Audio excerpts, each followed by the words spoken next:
Buenos días, Dios. Reflexión del Evangelio del día por el Cardenal Luis José Rueda Aparicio. Abre tu corazón a la palabra de Dios.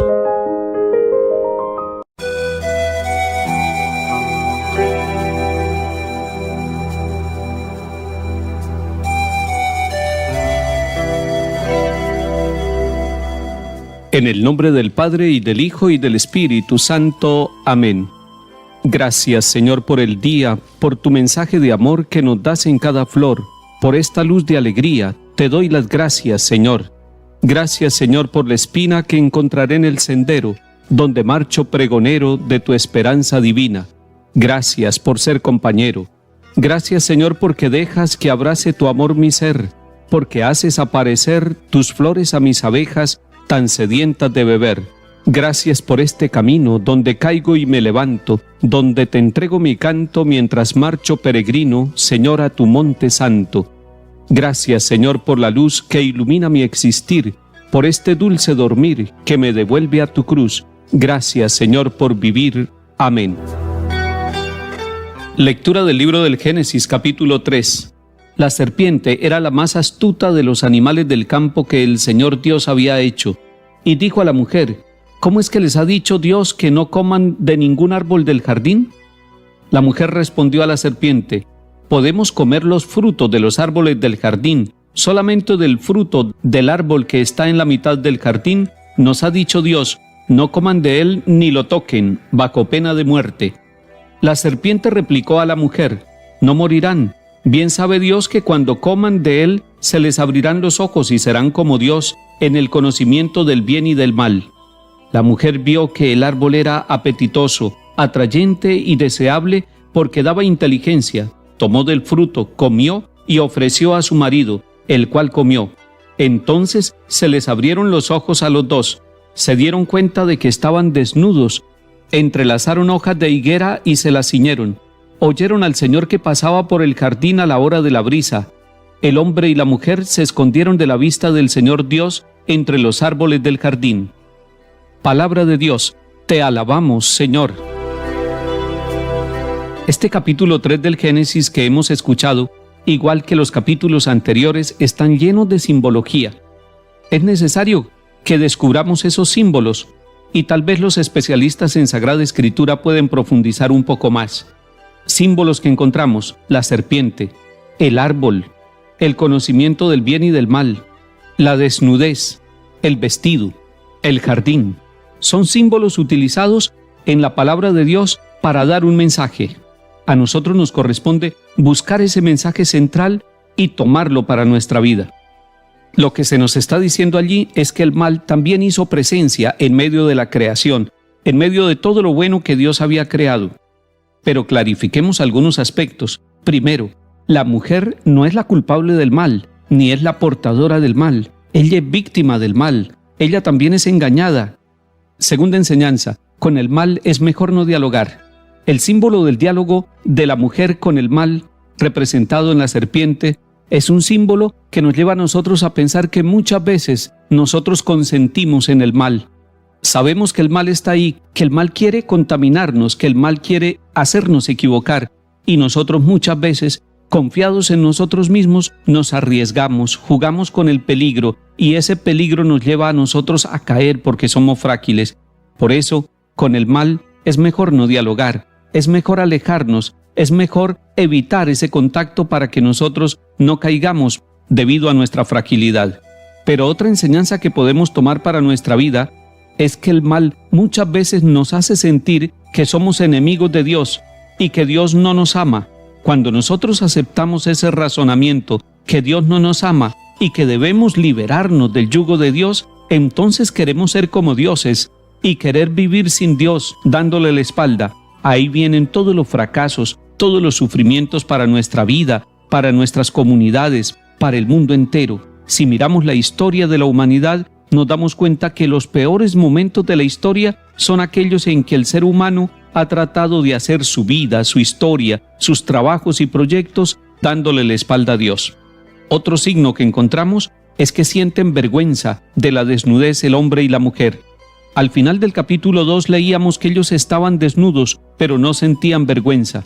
El pecado pone una buena dosis de vergüenza en la persona y entonces la relación empieza a ser distante, empieza a ser fría, empieza el ser humano a alejarse el uno del otro.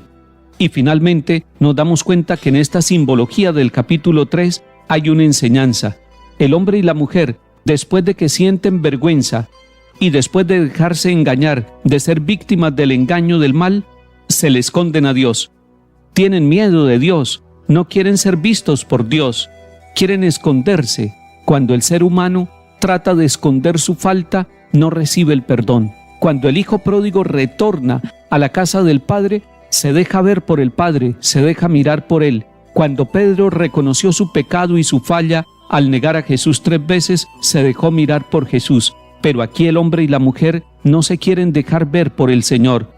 Están untados del pecado, son víctimas del mal y quieren alejarse de la vista de Dios. La vista de Dios no es severa, la vista de Dios es misericordiosa, pero el mal los ha llevado a huir de la mirada de Dios. Salmo 31. Dichoso el que está absuelto de su culpa, a quien le han sepultado su pecado. Dichoso el hombre a quien el Señor no le apunta el delito. Había pecado, lo reconocí. No te encubrí mi delito, propuse, confesaré al Señor mi culpa, y tú perdonaste mi culpa y mi pecado. Por eso que todo fiel te suplique en el momento de la desgracia. La crecida de las aguas caudalosas no lo alcanzará. Tú eres mi refugio, me libras del peligro, me rodeas de cantos de liberación. Lectura del Santo Evangelio según San Marcos, capítulo 7. En aquel tiempo dejó Jesús el territorio de Tiro, pasó por Sidón, camino del lago de Galilea, atravesando la Decápolis, y le presentaron un sordo, que además apenas podía hablar, y le piden que le imponga las manos. Él, apartándolo de la gente a un lado, le metió los dedos en los oídos y con la saliva le tocó la lengua. Y mirando al cielo suspiró y le dijo, Efetá, esto es, ábrete. Y al momento se le abrieron los oídos, se le soltó la traba de la lengua y hablaba sin dificultad.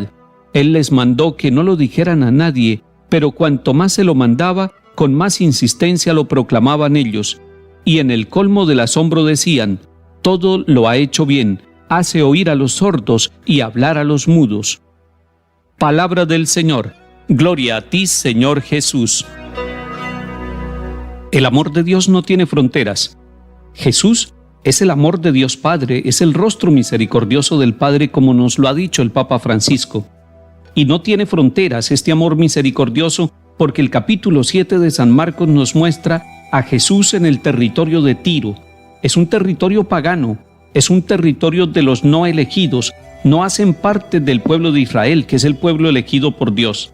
Sin embargo, Jesús está caminando, y es hermoso ver a Jesús caminando, porque así como está en el territorio de Tiro, que es un territorio pagano, que es un territorio no elegido, pasa también por nuestra vida, por esos territorios de nuestras familias y de nuestros pueblos.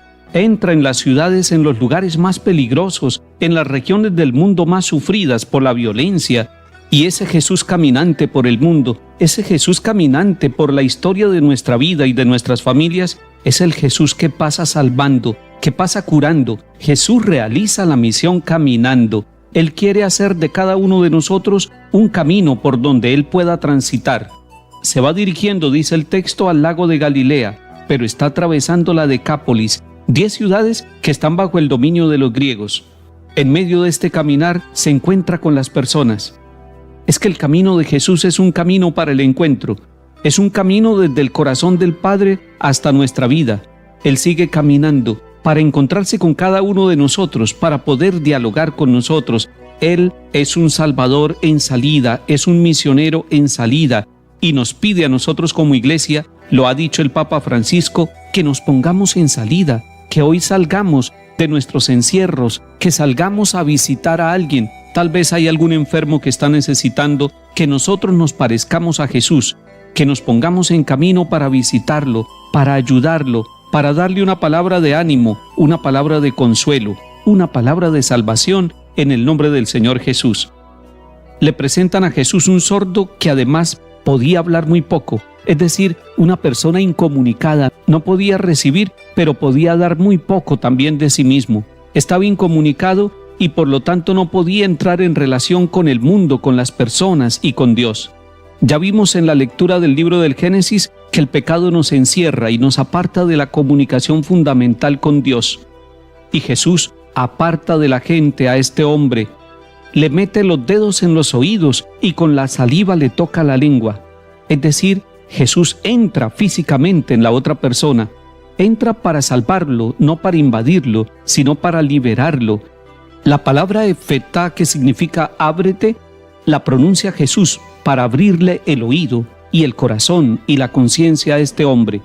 Abriéndole el corazón y la conciencia a la palabra de Dios, él puede ser luego comunicador, proclamador de esa palabra de Dios. Pues bien, esto sucede con cada uno de nosotros. No escuchamos y no somos capaces de anunciar la buena nueva. Pero cuando el Señor nos dice efetá y con su misericordia, con su perdón, nos abre y nos capacita para escuchar su palabra, entonces nos capacita también para ser anunciadores de las maravillas que Dios realiza en nosotros. Que hoy el Señor abra nuestra mente, nuestro corazón, para que podamos escuchar la voz de Él y la voz de los hermanos. Solo así podremos nosotros anunciar a Cristo y anunciar a los demás motivos de alegría en medio de las dificultades que puedan tener. Que el Señor nos dé su palabra y que esa palabra, pasando por nuestro corazón, llegue al corazón de los hermanos. En el nombre del Padre, y del Hijo, y del Espíritu Santo. Amén.